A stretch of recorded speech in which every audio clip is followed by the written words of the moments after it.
नमस्कार दोस्तों। आज मैं आपको बताने वाला हूं कि कैसे आप लोग एनपीएस में अपना अकाउंट ओपन कर सकते हैं। टीयर 1 एंड टीयर 2 दोनों अकाउंट खोलूंगा। चलिए शुरू करते हैं। सबसे पहले गूगल पर सर्च कीजिएगा एनपीएस। देखिए पहला जो आइकन है इस पर क्लिक कर दीजिएगा। यहाँ पर भी जो सबसे पहला ऑप्शन है नेशनल पेंशन सिस्टम, इस पर आप क्लिक कर दीजिएगा। रजिस्ट्रेशन का ऑप्शन आपको सबसे ऊपर दिख रहा है।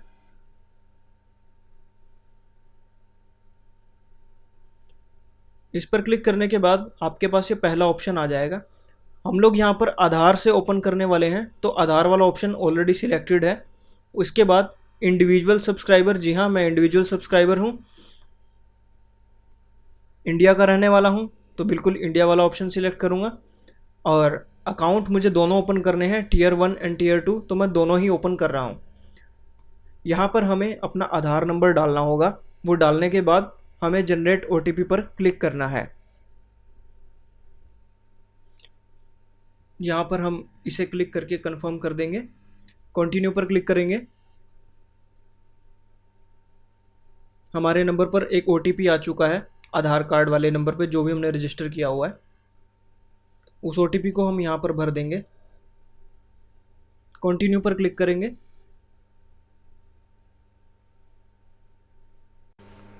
इसके बाद इस तरीके का आपका एक फॉर्म आ जाएगा। इसके अंदर आपको आधार कार्ड में जो आपकी डिटेल्स थी ऑटोमेटिकली भर दी गई हैं। इसके अलावा आपको अपनी डिटेल्स भरनी होंगी, जैसा कि मैं यहाँ जल्दी से भर रहा हूँ। इन डिटेल्स को भर देने के बाद हमें यहाँ जनरेट एक्नॉलेजमेंट नंबर पर क्लिक करना होगा। इसके बाद हमारे पास इस तरीके से एक एक्नॉलेजमेंट नंबर आ जाएगा हमारा, जिसमें नाम भी लिखा होगा। इसे ओके प्रेस करेंगे और अपना प्रोसीजर आगे कंटिन्यू करेंगे। इसके बाद हमें फिर से ये डिटेल्स भरनी है। सबसे पहले हमसे पूछ रहा है कि आप किस कंट्री के टैक्स पे ही हैं। तो मैं फ़िलहाल अभी इंडिया का ही हूँ, मेरे पास कहीं और की नागरिकता नहीं है, तो मैं यही पहले वाला ऑप्शन ही सिलेक्ट करने वाला हूँ। मैं यूएस पर्सन नहीं हूँ, no. Country India. Address of tax residency, यहाँ भी इंडिया ही भरना है हमें। टिन नंबर में इंडिया ही रहेगा। टैक्स डिडक्शन नंबर में आपको अपना पैन नंबर भरना है। वैलिडिटी आप खाली छोड़ दीजिएगा, यहाँ पे आपको कुछ नहीं भरना है।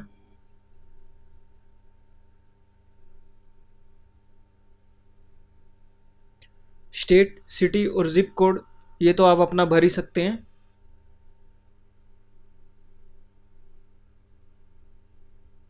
Verification of mobile number and email ID, आपको सिंपली चेक मार्क पे क्लिक करना है और ओटीपी भर देना है। दोनों पर ऐसे ही करना है, ईमेल आईडी और मोबाइल नंबर पर।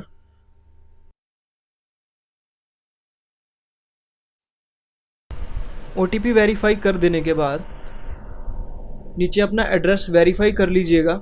ये वही एड्रेस होगा जो आपके आधार कार्ड में है और ये ऑटोमेटिकली फिल्ड होगा।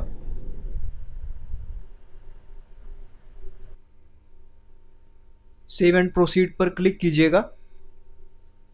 नेक्स्ट पेज आपको कुछ इस तरह का शो करेगा। ऑक्यूपेशन डिटेल्स भर दीजिएगा। प्राइवेट सेक्टर जैसा कि मैं भर रहा हूं। इनकम ग्रुप सिलेक्ट कर दीजिएगा। यदि आप पॉलिटिकली इन्वॉल्व हैं तो आप इस ऑप्शन को सिलेक्ट कीजिएगा, नहीं तो नॉट एप्लीकेबल कर दीजिएगा, जैसा कि मैं कर रहा हूं। जैसा कि आपको दिखाई दे रहा है, यहाँ पर आपको अपनी बैंक की डिटेल्स भरनी है, जैसे कि आपका अकाउंट नंबर, आपका बैंक का कोड, आईएफएससी कोड, बैंक का नाम, ये सब ऑटोमेटिकली उठा लेगा जब आप आईएफएससी कोड डालेंगे।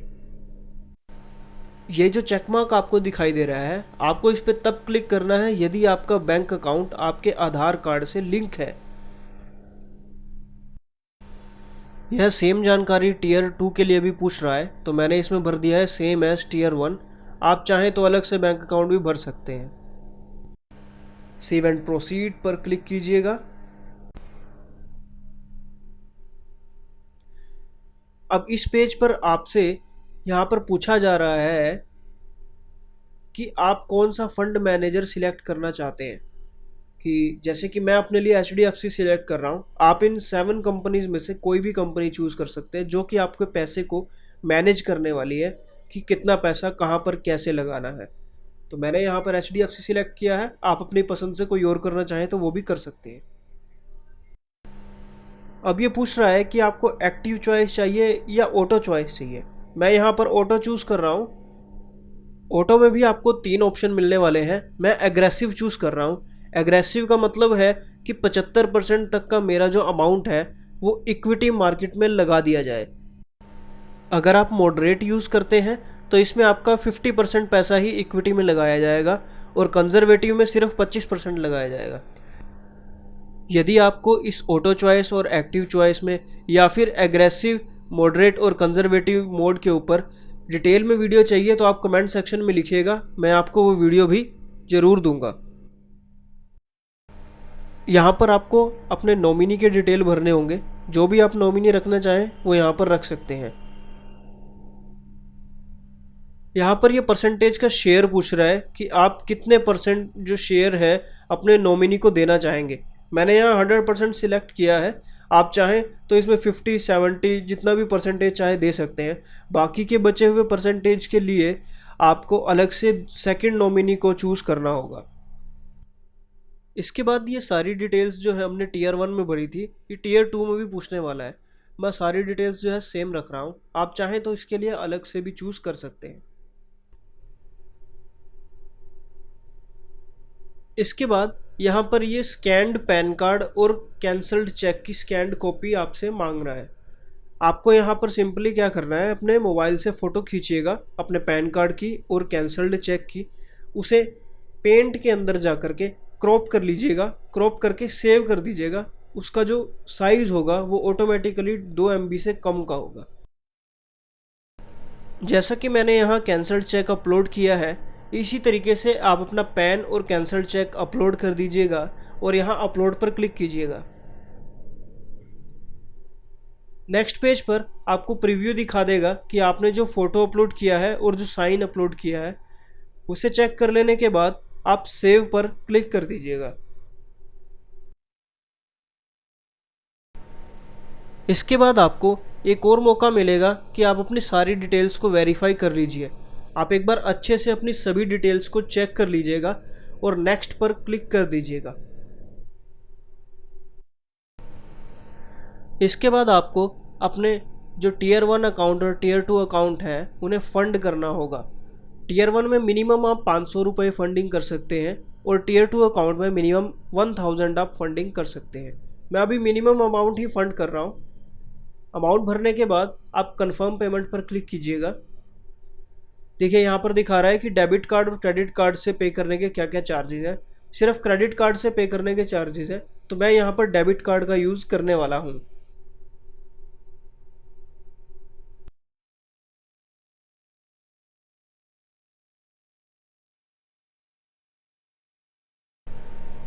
यहाँ जो डिक्लेरेशन मांग रहा है आप इन तीनों चेक्स पर क्लिक कर दीजिएगा।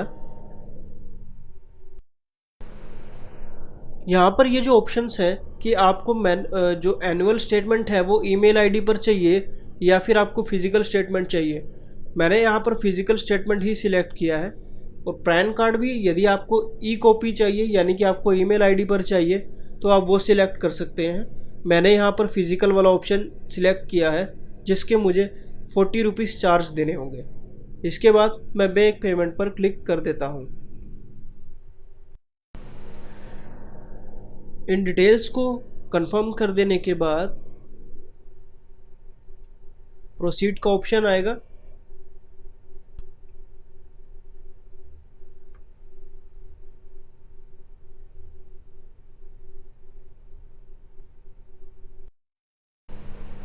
इस पेमेंट पेज पर आ जाने के बाद आप पेमेंट को प्रोसेस कीजिएगा।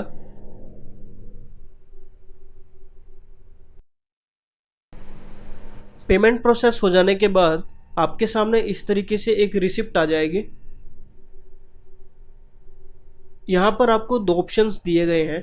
आप चाहें तो इसे सेव करके रख सकते हैं और आपका जो रजिस्ट्रेशन फॉर्म होगा आपको उसे बाय पोस्ट भेजना होगा। दूसरा ऑप्शन यहाँ पर है OTP के द्वारा ऑथेंटिकेट करने का। मैं यहाँ पर OTP वाला ऑप्शन चूज़ कर रहा हूँ क्योंकि मैं नहीं चाहता कि मुझे बाद में कोई भी पोस्ट करना पड़े। देखिए, डिजिटली ऑथेंटिकेट करने के लिए यहाँ OTP वाले ऑप्शन पर आप क्लिक कर दीजिए। यहाँ कैप्चा भरेंगे और जनरेट OTP पर क्लिक कर देंगे। जनरेट करने के बाद आपके मोबाइल नंबर और ईमेल आईडी दोनों पर एक एक OTP आएगा। आपको उन दोनों OTP को यहाँ पर वेरीफाई कर देना है। इसके बाद कैप्चा भरिएगा और वेरीफाई OTP पर क्लिक कर दीजिएगा। OTP ऑथेंटिकेशन आपका यहाँ पर कंप्लीट हो चुका है। आप यहाँ पर क्लिक करके अपना जो सब्सक्राइबर रजिस्ट्रेशन फॉर्म है उसे आप डाउनलोड कर लीजिएगा।